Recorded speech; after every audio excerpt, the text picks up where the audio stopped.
She was measuring my kitchen. Not her kitchen, mine. A woman I had never seen before in my life was standing in the middle of my kitchen with a yellow measuring tape stretched between her hands, calling out numbers to my daughter-in-law, who was writing them down in a little notebook she'd brought from home.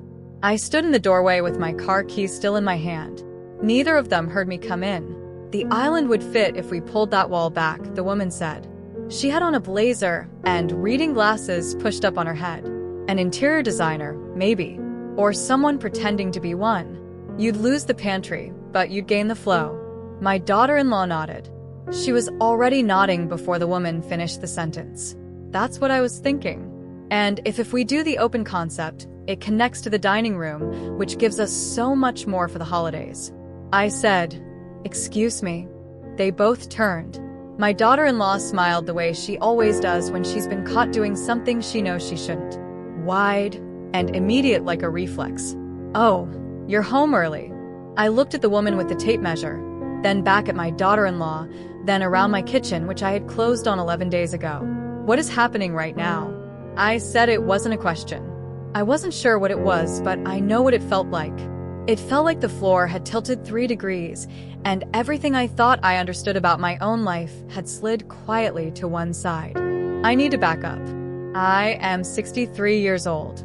I retired 2 years ago from a job I held for 31 years as a billing administrator at a regional hospital network in Central Ohio. I have one son. He is 34. His name is not important for the story, but what is important is that he married a woman 7 years ago who I will call my daughter-in-law because that is what she is. And I have spent a long time trying to be fair about that. My husband passed away 8 years ago. Pancreatic cancer, 14 weeks from diagnosis to the end. We had been married for 29 years. And when he died, I stayed in our house because I didn't know what else to do. It was a 4-bedroom colonial in a culdika in a suburb I'd lived in since my son was in 2nd grade. Too much house for one person. I knew that. But grief doesn't care about square footage. The years after were quiet. I made my adjustments. I joined a book club. I kept the garden. I had lunch with friends when the weather was good. My son and daughter-in-law lived about 40 minutes away. And we saw each other on holidays and birthdays and the occasional Sunday dinner. I was not unhappy. That matters. I want to be clear about that. I was not a lonely, broken woman looking to fill a void. I had built something from the pieces of my life after my husband died. And it wasn't perfect, but it was mine. The decision to move came from something else entirely. My knees had started giving me trouble on the stairs. The backyard had become more work than joy. The neighborhood had changed, not badly, just differently, and I found myself less connected to it than I once was. As us. I had a financial advisor I'd trusted for years. And when I sat down with her the winter before last, she looked at my accounts and said very plainly that I was in a strong position, that if I sold the colonial, I could buy some smaller outright and have money left over enough to be comfortable, enough to not worry. I thought about it for 4 months. I did not tell my son. That probably sounds strange, but here is the thing about raising children alone. After a certain point, you become the person they come to when they need something. You become the answer to problems. And I had noticed over the past few years that some of my son's problems had become remarkably expensive. The car that needed a new transmission, the roof on their house that couldn't wait, the credit card debt from the year they both took pay cuts. I had helped with all of it quietly, without complaint, the way my own mother had helped me when I was young. It felt natural. It felt like love. But I had also noticed somewhere along the way that the conversations had started to move in a direction I didn't recognize.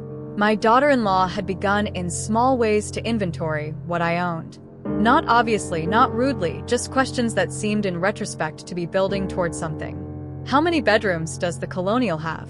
Are you planning to stay there forever? Have you thought about what you'd do with everything if you downsized? I answered honestly, every time. And then I started paying closer attention. Last spring, I found a house. It was a ranch style on a tree-in street in a town about 20 m from where I'd been living. Single floor, no stairs, 2 bedrooms, one of which I planned to use as a studio. I'd taken up watercolor painting after my husband died and had never had a proper space for it. Small yard, easy to manage. A covered back porch that faced us east and got the morning light. I walked through it twice before I made an offer. I did not tell my son. I told my book club. I told my neighbor Harriet, who had been my friend since our children were in middle school together. I told my financial advisor, who helped me structure the sale of the Colonial and the purchase of the new house so that everything moved cleanly and nothing was left to chance. I kept it from my son on purpose, not out of secrecies. Exactly. Not because I was hiding something shameful, but because I had learned in the way you learn things after years of watching that information shared with my son had a way of becoming information shared with my daughter-in-law, and information shared with my daughter-in-law had a way of becoming a conversation I hadn't consented to have yet. I wanted to close on the house first.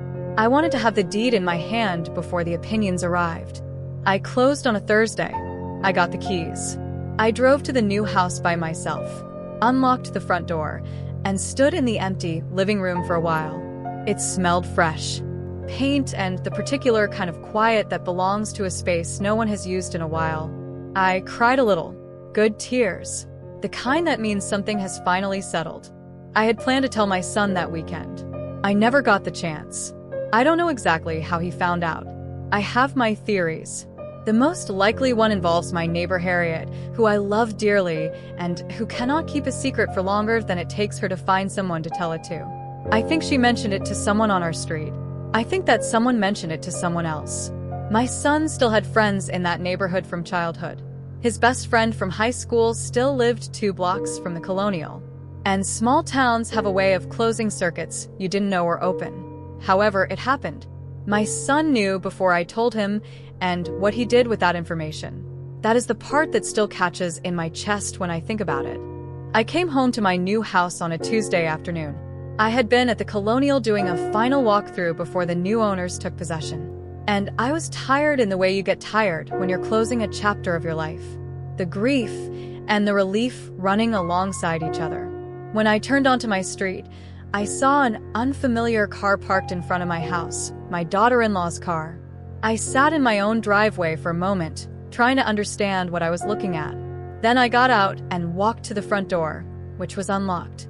They had gotten in through the spare key I kept in a magnetic box under the back steps. The same spare key I'd mentioned to my son 2 years earlier in passing some the way you mention these things to family, in case of emergency. My daughter-in-law was in the kitchen with a woman I'd never seen before. My son was in the second bedroom, my studio, standing at the window, hands in his pockets, looking out at the backyard. He turned when he heard me. "Mom," he said, like it was a normal visit, like he was surprised but not uncomfortable, like I was the one who had arrived unexpectedly. "How did you get in?" I said. He looked slightly sheepish. "The spare key." "I'm sorry. I should have called. We just wanted to see it." I said. He gestured vaguely toward the kitchen. "We've been talking about the house, about what makes sense going forward." I didn't say anything. I waited. He had the grace to look slightly uncomfortable before he continued. "The thing is, Mom, this place it's not really set up for everything you're going to need down the road. You know, 1 floor is good, but 2 bedrooms, that's tight. If something happened and you needed someone to be here, there's no room. There's no space for us to help." I said I didn't ask for help. "I know, but we want to be available in case you need us." He paused. "We were thinking, and just hear me out, that it might actually make more sense to sell this place now before you've settled in too much and use the equity from both this and the Colonial to put towards something bigger. Something we could all work with." I let that sit in the room between us for a moment. Something we could all work with. "And where would this bigger place be?" I said. He named a suburb, one that was coincidentally 7 minutes from where he and my daughter-in-law currently lived. In a school district that was, he mentioned, much better than the one they were zoned for. Now, he said this last part carefully, watching my face. They had 2 children, my grandchildren, who I loved. They had been renting their house for the past 3 years after the financial difficulties that had required my help. They were not, as far as I knew, in a position to buy anything. "You want me to sell a house I just bought," I said slowly, "and use my money to buy a larger house in a neighborhood that would benefit your family, and the arrangement would be..." "What exactly?" He had answers ready. He'd thought about it. There would be a dedicated suite for me, a bedroom and a sitting room, maybe a small bath, private. I could have my own space. The kitchen and living areas would be shared, but it would be my house technically. My name on the deed. Technically, I said, Mom, I just want to make sure I'm understanding the proposal. It's not a proposal. It's just we've been talking, and it seemed like you've been talking. I said about my house and my house that I bought that no one in this room knew about. Until how long ago did you find out? He didn't answer that. My daughter-in-law appeared in the kitchen doorway. She had put away the notebook. The woman with the tape measure was gone. She must have slipped out when she heard my voice. My daughter-in-law's expression was calibrated carefully somewhere between concerned and reasonable. We just want what's best for everyone. She said, it's a remarkable sentence. Everybody who has ever tried to take something from someone has said it. We just want what's best for everyone. It smooths over the edges. It makes the person on the receiving end feel that any objection they raise is somehow selfish, somehow a refusal to participate in a shared good. I had heard that sentence before at different times in different forms from my daughter-in-law specifically. I had heard variations of it for years. When she suggested I might want to give the children my late husband's truck since it was just when she floated the idea of me joining their family vacation, which I would of course be happy to contribute to financially. When she explained that it made more sense for holidays to be at their house since they had more room, which was true, and which also meant that the effort and the expense fell to me to bring the food and gifts and make the drive. None of it was outrageous on its own. Each individual thing was explainable, but I had gotten to the age where I could see the pattern beneath the individual things, and the pattern had a shape I recognized. I'd like you both to leave, I said. My son looked startled. Mom, now please. We drove. All the way. I didn't ask you to. Please leave. My daughter-in-law said something about how this wasn't the reaction they'd expected, about how they were trying to have a conversation, about how she didn't understand why I was being like this. I let her say it. I stood by the front door. Eventually they left. I locked the door behind them. Then I sat down on the floor of my empty living room. I hadn't moved in yet. There was nothing to sit on. And I pressed my back against the wall, and I looked at the ceiling, and I thought about what had just happened. My son called that evening. I let it go to voicemail. He called again the next morning. I let that one go, too. The message he left was a mixture of apology and justification, the way those messages always are. He was sorry for coming without calling. He understood it probably felt sudden, but he wanted me to know that their intentions were good, that they only wanted to help, that he was worried about me being alone in a new place, and here was the part that stayed with me, that he had talked to my daughter-in-law's mother, who was a real estate agent, and she had already pulled some comps for the area he'd suggested, and the numbers were actually really compelling. He had talked to his mother-in-law, a real estate agent, before I had agreed to anything. Before I had even known this conversation was being planned, I sat with the phone in my hand after the message ended. I thought about the woman with the measuring tape.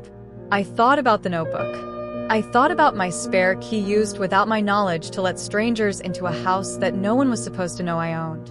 I called my attorney. I want to be honest about something. I am not a dramatic person. I don't like conflict. I spent most of my adult life smoothing things over, finding the middle ground, being the one who kept the peace because someone had to, and I seemed to be nominated. I had absorbed a lot over the years by telling myself that it wasn't worth the fight, that family was complicated, that I should give people the benefit of the doubt. But I was 63 years old, and I had just bought a house that belonged to me, and I had come home to find people I hadn't invited making plans for it. And there was a voice in me, not loud, not angry, just very clear, that said, not this time. My attorney walked me through a few things. She confirmed that what my son and daughter-in-law had done was trespassing technically, regardless of the spare key. She advised me to change the locks immediately, which I had already planned to do. She talked me through what my options were if they escalated. She also said something that I wrote down and kept. She said, "Your assets are yours.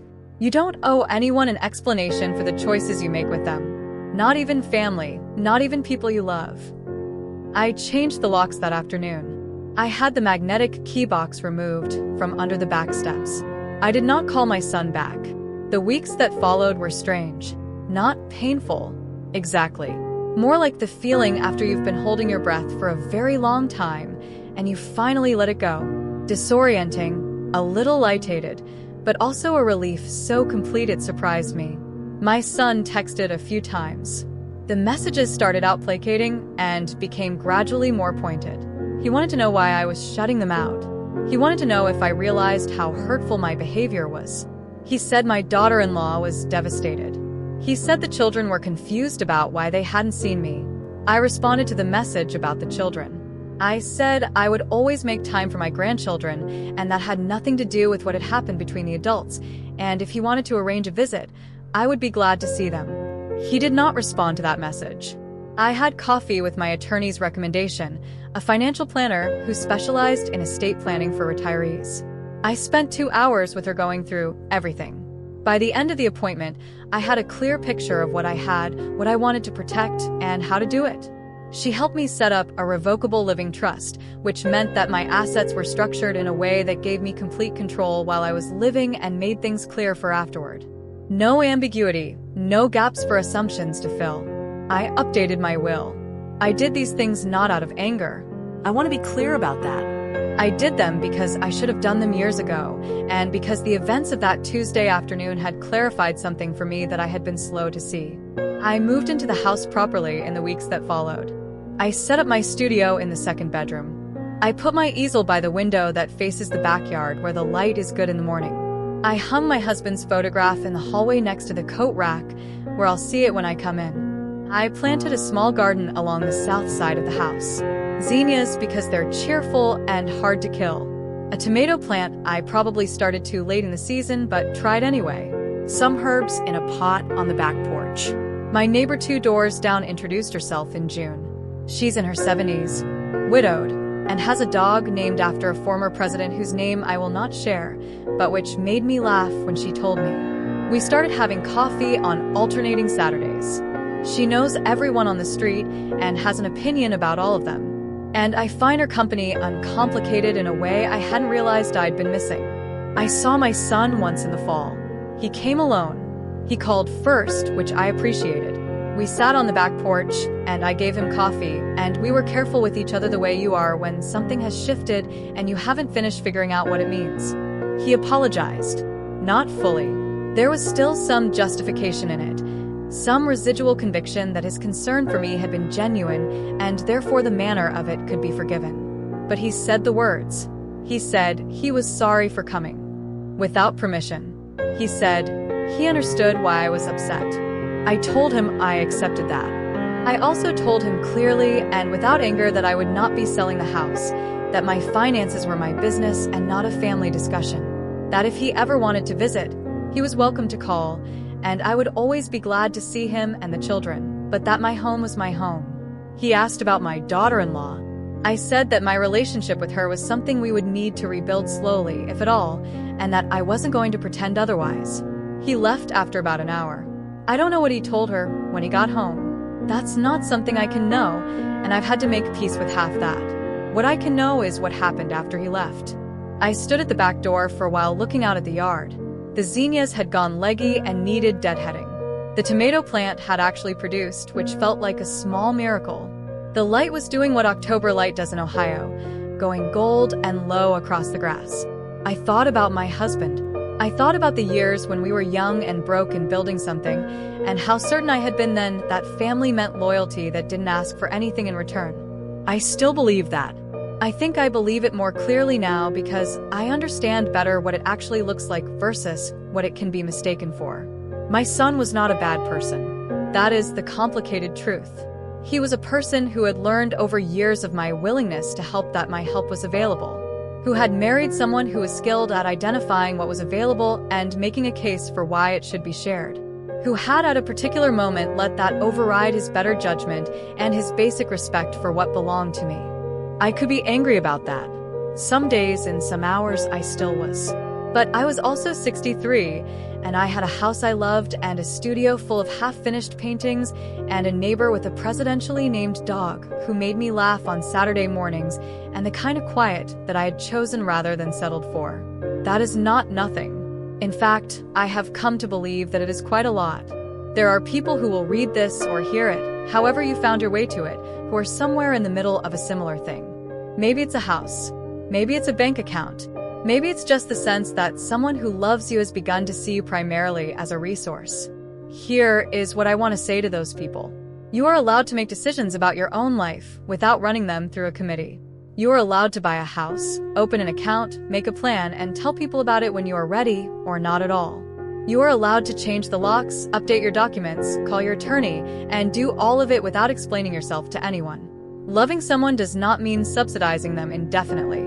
It does not mean making yourself smaller so they can feel larger. It does not mean that your peace of mind is less important than their convenience.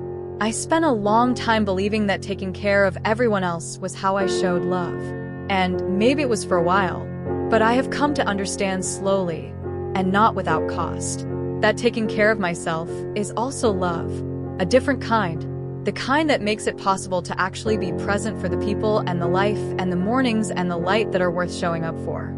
I didn't win anything the day I stood in my kitchen and asked them to leave. There was no prize. Ships where there was no prize. Things were said and unsaid. Some of them may never fully recover, but the house is mine. The deed is mine. The key is mine. The morning light through the studio window is mine. And the zinas and the coffee with my neighbor and the quiet that settles over everything by 8 o'clock when the street goes still. I know what I have. I know what I chose. And I know what I'm not willing to hand over to someone else's plan. That I have decided is enough. More than enough.